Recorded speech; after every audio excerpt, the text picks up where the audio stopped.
আমি ইমান কৰিবও নোৱাৰো সো একদম সিম্পল সলিউশন যোনটো বস্তু আমি আমাৰ ডায়েটৰ পৰা দিব পৰা নাই কাৰণ মেবি আমি বহুত বিজি হয় মেবি আমাৰ ইমান সময় নাই বা আমি কৰিব নোৱাৰো সেইটো বস্তুৱে আপোনাৰ আমাৰ এটা প্ৰডাক্ট এটা ক্যাপসুলে দিব so dietary or nutritional imbalance second পয়েন্টটো হল আপোনাৰ সেডেন্টাৰি লাইফস্টাইল যাৰ লাইফস্টাইলটো একেবাৰে ভাল নহয় মানে ধৰি লওক যে খুব টেনশন লয় খুব স্ট্ৰেস লয় বাহিৰা খোৱা বস্তু খুব বেছিকৈ খায় বহুতৰ হেবিটছ থাকে যেনেকৈ ড্ৰিংকস কৰে স্মোক কৰে এনেকুৱা বেয়া হেবিটছ থাকে বহুতৰ সো এনেকুৱা যে লাইফস্টাইলটো হয় বা যোনে এনেকুৱা এটা জাগাত থাকে য'ত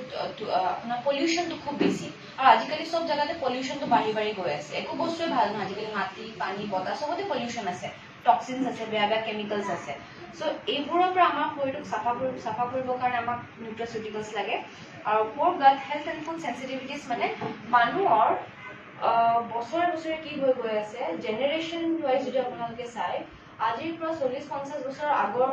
যিবোৰ মানুহ আছিলে 20-30 বছৰ আগৰ যোনটো জেনেৰেশ্যন আছিলে সিহঁতৰ ক্ষেত্ৰত ইমান বেমাৰ আমি নেদেখিছিলোঁ বহুত ষ্ট্ৰং থাকিছিলে 50-60 ইয়াৰ্ছলৈ পৰা কাম কৰি ঘূৰি ফুৰিছিলে আজিকালি আপোনালোকে চাব 30 ইয়াৰ্ছ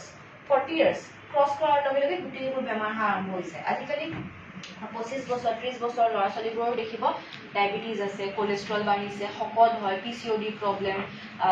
ফেটি লিভাৰ হৈছে কিছুমানৰ দেখিব হাৰ্ট এটেক আহিছে 28-30 ইয়াৰ্ছ কিন্তু হাৰ্ট এটেক আহি গৈছে কিহৰ কাৰণে হৈ গৈ আছে বছৰে কি হৈ আছে টাইমৰ লগত উইক হৈ গৈ আছে সেইকাৰণে আমি যিমানে মানুহৰ লগত কণ্টেক্টত আহিম যিমানে বাহিৰত যাম সিমানে আমাৰ চান্সেছ বাঢ়ি গৈ থাকে ইনফেকশ্যনৰ যিকোনো ধৰণৰ ইনফেকশ্যন ছালৰ ইনফেকশ্যন লাংছৰ ইনফেকশ্যন যিকোনো ধৰণৰ ইনফেকশ্যন সো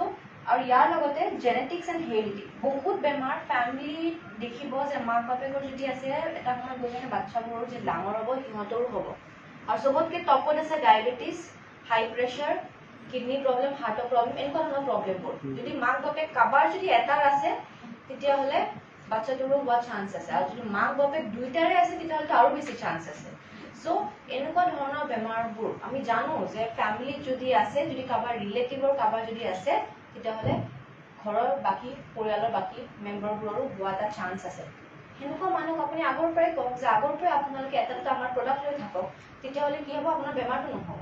সো এনেকৈ আপোনালোকে বুজাব পাৰে আমাৰ নিউট্ৰাচিউটিকেল যোনবোৰ প্ৰডাক্টছ আছে যে লোৱা কিহৰ কাৰণে দৰকাৰী হয়